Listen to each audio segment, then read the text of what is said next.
జ్యోతిష్యాభిలాష మిత్రులకు స్వాగతం. ఈ ఆడియోలో మనము వృశ్చిక లగ్నంలో పుట్టినటువంటి వారికి మానసిక లక్షణాలు, శారీరక లక్షణాలు, సాధారణ లక్షణాలు ఎలా ఉంటాయో చూద్దాం.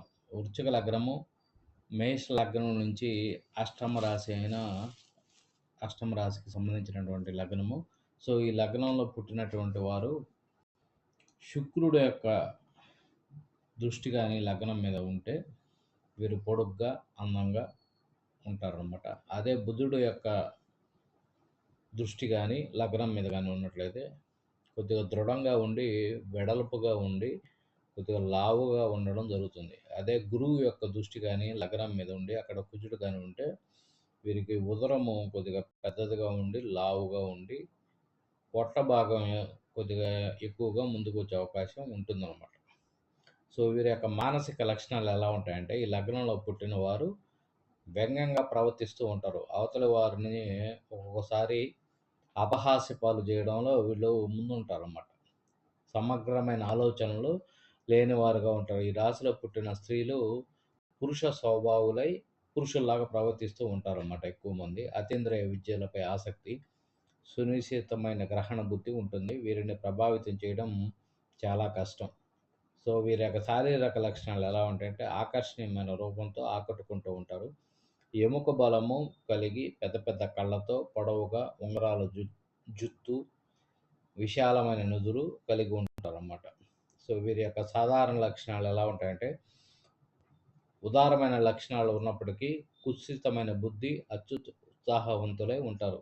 ప్రాపంచిక సుఖాలపై ఇష్టత ఉన్నప్పటికీ అవసరమైనప్పుడు వాటిని త్యజించడానికి వెనుకాడరు.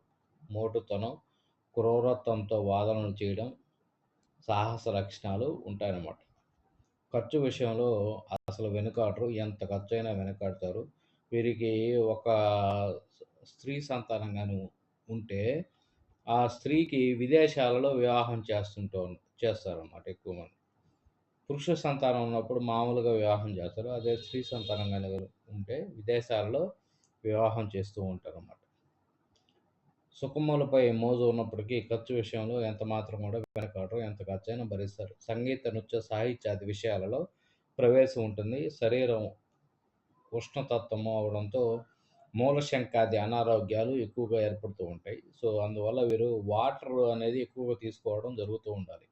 వాటర్ సంబంధిత ఫ్రూట్సు, ఈ పుచ్చకాయ, ఈ దోసకాయ ఇటువంటి ఎక్కువ తీసుకోవడం వల్ల అనారోగ్యానికి గురి కాకుండా, డీహైడ్రేషన్ గురి కాకుండా ఉంటారన్నమాట. సో వీరికి చక్కగా సంభాషించే నేర్పు, రచనలు చేసే నేర్పు కూడా ఉంటుంది.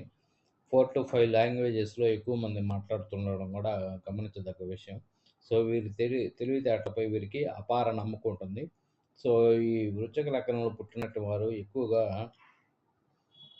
కోల్ మైనింగ్ లాంటి పెట్రోలియం, బొగ్గు ఆధారిత వ్యాపార రంగాల్లో, అలాగే భూమి నుంచి తీసి ఖనిజాలతో ఆ ఖనిజాలని మార్కెటింగ్ చేసి కొంతమంది ఇనుము, స్టీల్ లాంటి వృత్తిలో ఎక్కువ మంది రాణిస్తూ ఉంటారన్నమాట. స్వస్తి.